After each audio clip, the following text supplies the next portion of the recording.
Hey traders, TG Watkins here. It's March 20th, Friday when I'm recording this. Hope you guys are doing well and surviving this market. This is going to be your premium video and the video for the Profit Pilot channel, the Moxie traders and all that. So before we get started, I want to make sure you guys know about Trendy John and Melissa's webinar that's coming up. Show them some love. They always give us some love whenever I put out a webinar. You guys probably appreciate it. They always go in and show you some pretty valuable stuff anytime we show you guys some webinars.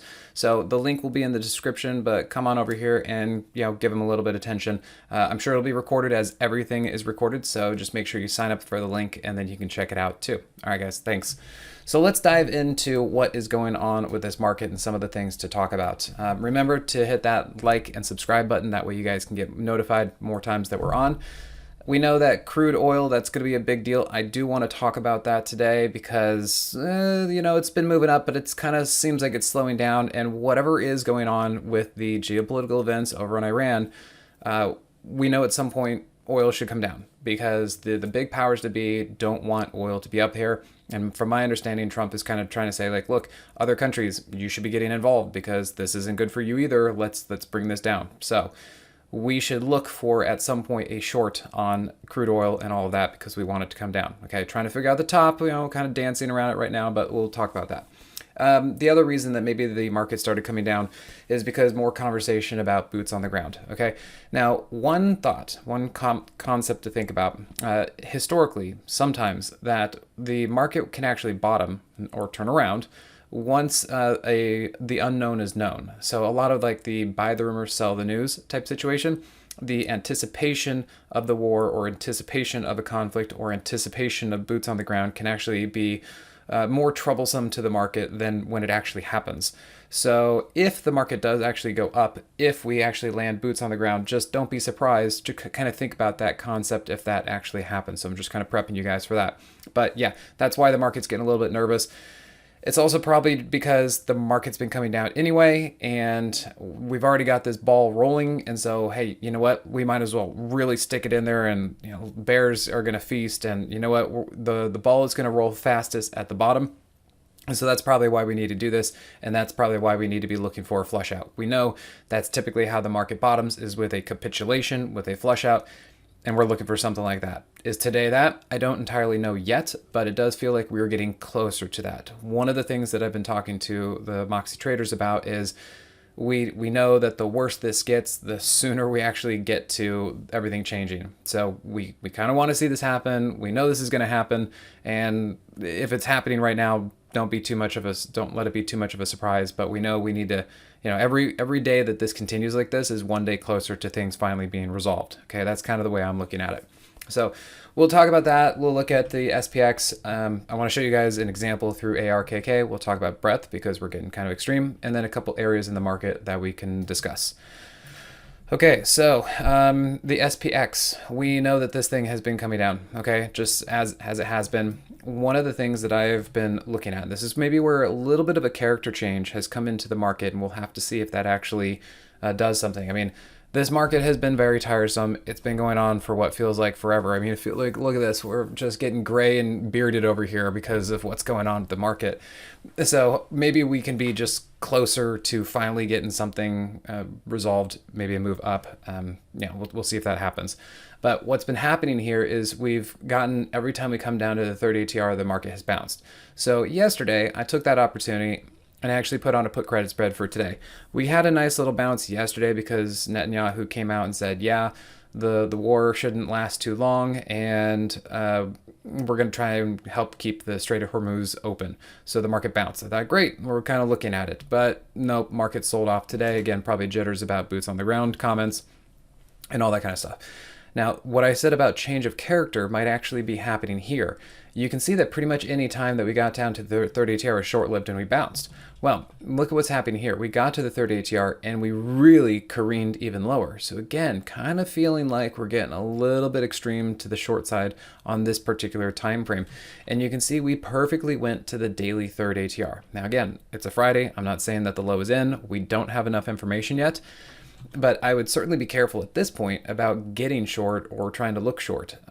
That being said, on Monday, if we gap down, I would probably actually look to buy the gap down, because if we do gap down, then we're really oversold and we should probably get some sort of bounce. Kind of that's what I'm leaning towards. If we open up on Monday, we're either going to open up and continue moving up, because maybe we do actually get a short squeeze based on whatever news happens over the weekend, or we need to be careful. If we open up, that could also just be a bounce in the downtrend, kind of like what we've seen before. So those are the 2 or 3 possibilities that I see for next week, but I would certainly be careful on the short side in through here, because this Friday really did close pretty harsh. And let's see. Also note that the SPX came down and tagged the weekly 50. Is that going to be a complete line in the sand? Nah, we don't know, but it's just something to be aware of. So let's take a look at the NASDAQ in through here. And we can see that, yes, there was a level and we broke that level. You know, you knock on that door enough times and we break. However, maybe what this is eventually, if we do see the market turn back up, this could be an undercut and then maybe we get a rally. So again, just trying to put some ideas out there to not be surprised if you see certain things like that happening that kind of maybe don't make sense. And let's see, you can see also the NASDAQ also came down to about the weekly 50, and you could make the argument we're coming into some previous price areas. So again, maybe coming into some support. We'll have to see what next week really actually looks like. And then if we come over to the Dow, these are just more examples of the market starting to get pretty darn extreme to the downside. We look at the Dow here, and not so much about a price level, although we are pretty close, but we are also down to the weekly 50. So again, another one. And another thing that I was talking to the Moxie traders about today was, in hindsight, or maybe in the future when we look at this, you can see here that the Dow was actually extremely overbought for the last few months. There's a huge gap between price and that monthly moving average. And, maybe what all this is actually trying to do is fill that gap. It's just doing it in a very short time and because of geopolitical events. But from a technical standpoint, it probably was overdue for a pullback. So I'll just say that. And then if we do come down here and we look at the daily chart, this has been just careening down since the beginning, okay? We haven't even bounced to the 21 EMA. At some point, we're going to be overdue for something like that. I'll show you guys some more indicators and of what I'm seeing, but at some point we should actually see a pretty big snap back to the upside. It's most likely going to take some news about Iran and all that stuff to really spur this market, but I do think that the more and more that we really kind of roll over, the closer we are to a flush out, and I hope we're getting there soon. But yeah, you can just see how we've been running the third ATR here, and today and yesterday was also pretty heavily to the downside. So again, hopefully that starts to show something as far as a flush out. Now, what I was showing you guys as far as it being really, really oversold and we get a bounce, if you actually look at ARKK, let me get this. And just as an example, just kind of how charts move. And you can see in through here back when ARKK really started coming down. Doesn't this look a lot like the Dow? And doesn't this look a lot like the S&P and maybe even the IWM? We got a huge break and down it comes, and you can see here down, and then look what we did. We finally got a snapback. Now, doesn't necessarily mean it's going to be bullish forever, but that was a pretty good snapback, and you could definitely trade that for probably 2 or 3 weeks. And you can see here just down, and where did it turn around? Pretty much on the lows, and then that's where it spiked to the upside. So I just want to show that and say, you can see here the similarities of when price really, really rolled over, and you can see it really went in here and just got extremely downside heavy, and then we snap back. I'd love to see that hopefully sometime in the near future, and we'll just have to wait to see what actually kicks it off with the kind of news that comes out. The other thing is, if we come over here, we look at breadth. I was talking about this earlier today. And you can see here that the 20-day breadth and the 50-day breadth, while they are very, very low, they could be considered flush out territory. We could always go lower. We've definitely seen 5% for both of those, but we're down at 12 and 21%. Those are certainly low, and getting to extremes, we'll have to see if they are actually flush out, but that is something noteworthy. Okay, we continue to really, really drop. And we can also look at this $SPX A50R. And through here, and you can see the same situation. We are, in this case, we're 20%. That is my line in the sand. That's where I typically see that the market starts to really kind of find a bottom, simply because we've just washed everything out. And that's why I am more interested in talking about the market bottoming and washing out at this point, because we're no longer we're no longer up here.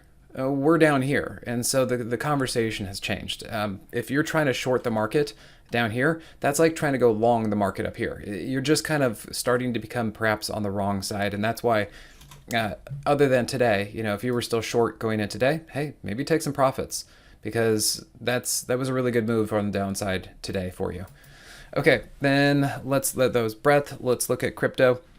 Whether you look at MSTR, BMNR, Ethereum, Bitcoin, we know that this stuff, this sector, has just been absolutely demolished for several months, and I think it's pretty much bottomed. That doesn't mean it's going to go up while the market's going down. I don't think that's going to happen, but I do think that it has bottomed, and I think it's going to be noisy in through here, but I do think eventually this is going to move back up when the market starts to move up.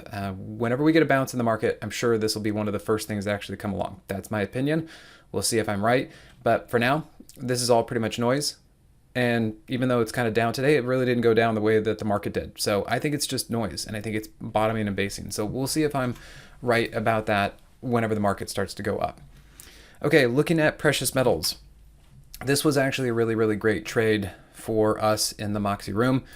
There were two situations here. Number one, back when silver and gold were absolutely going bonkers up here, I was actually able to call the top within a day of this. And so I was able to call the top there.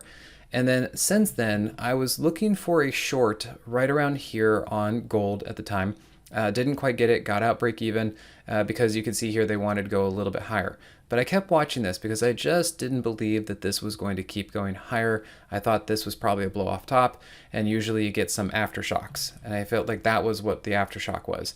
So I had been watching these things and I was looking for the right opportunity. The gold miners and the silver miners were kind of leading the way to the downside and giving us a heads up. So when this thing finally broke the trend line here, I came out there, shorted silver through AGQ, and you can see that right here. Shorted it here, cashed out there when we got that drop yesterday, and we got about 35%. So that was pretty nice. Nice trade on the downside, able to capture in some of that and help balance out some of our long trades versus short trades. Okay, so there's silver. I think precious metals are pretty tired. I wouldn't be chasing them anymore to the long side at all. And what you can see here for gold, what I had been saying for a long time is I was looking for gold to pull back to its weekly 21. As I said, it took me 2 trades to do this, but when I did get it, the first one was break even, the second one was plus 34%. And you can see here, there we go, right back down to the 21. So at this point, I'm just going to let it settle, see where things go. I got my opportunity, and now I'm moving on until I see the next something. If we look at USO, in through here, I think, of course, oil could keep going higher. Of course, this could ultimately be a bull flag and price could go higher. But I'm kind of looking at its behavior and how it's working, and I understand what's going on with the geopolitical stuff. We know that the big powers to be don't want oil to be up here. And so I think it's in everybody's best interest that oil starts to come down. So I'm trying to figure out if this is the spot. It's extremely oversold, or overbought, extremely overbought. And I'm just trying to figure out where we can do it. So I'm taking little pot shots here and there, and I do have a position short on UCO, which is the leverage ETF of this. And you can see here that USO is getting kind of trapped up here. I'd like to see if this can actually start to roll over. The Moxie Indicator is kind of giving me some clues that maybe this is it. And if you look at UCO, I pretty much shorted it at the top yesterday, and we're basically break even right through here. So I'm going to keep hanging on to it. And you can see the Moxie Indicator has been coming down in through here. So I think that we could be at the right spot if you're interested in looking at something like that.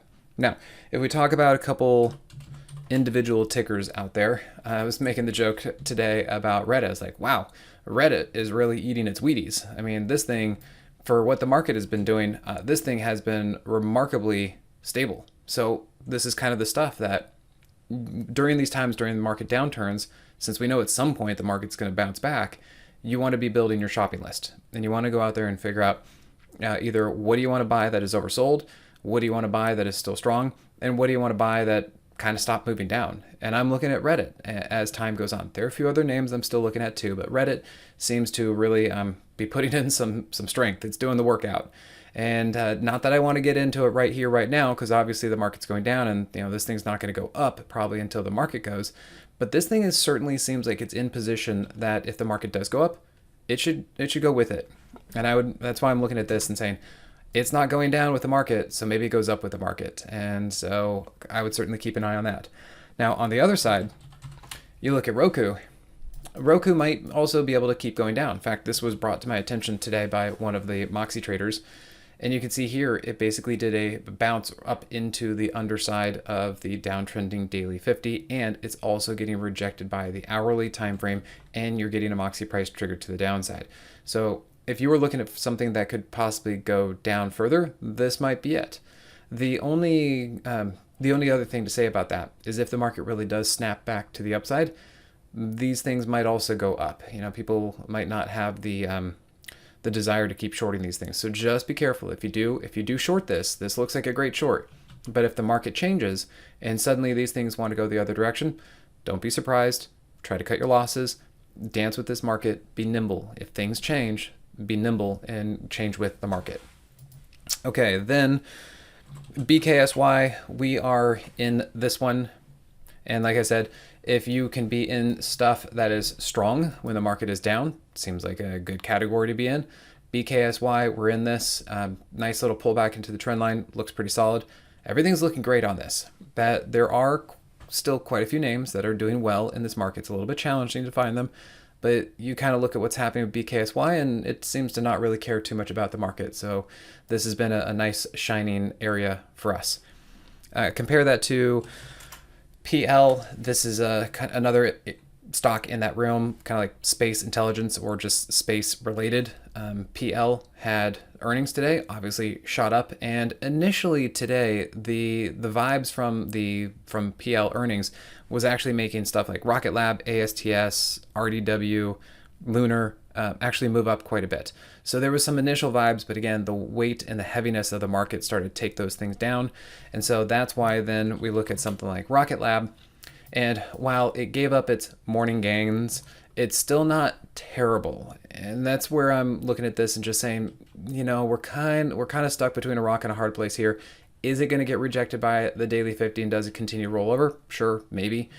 But also look how it's been holding up, kind of like Reddit compared to the market. And so that's why I'm thinking, you know, if the market finally starts to go up, maybe this could be one of the first to go up too. So there's really not much to do with it here. Obviously, it's very sideways, and obviously this market is still under pressure. So that's why I'm building my shopping list of trying to figure out what could actually be doing well compared to what's happening out there. So just kind of keep an eye on this, and we'll see where we go with it. And if it works, great. And if it doesn't, hey, we're not in it quite yet. Okay. So remember, come over here, check out simplertrading.com/Moxie, and then also give Trendy John and Melissa some love over here and watch their webinar that's coming up. Again, smart people, they're coworkers of ours, and they're actually trying to be out there and help all of us trade better, right? Okay, guys, thanks again. We'll see you at the next one.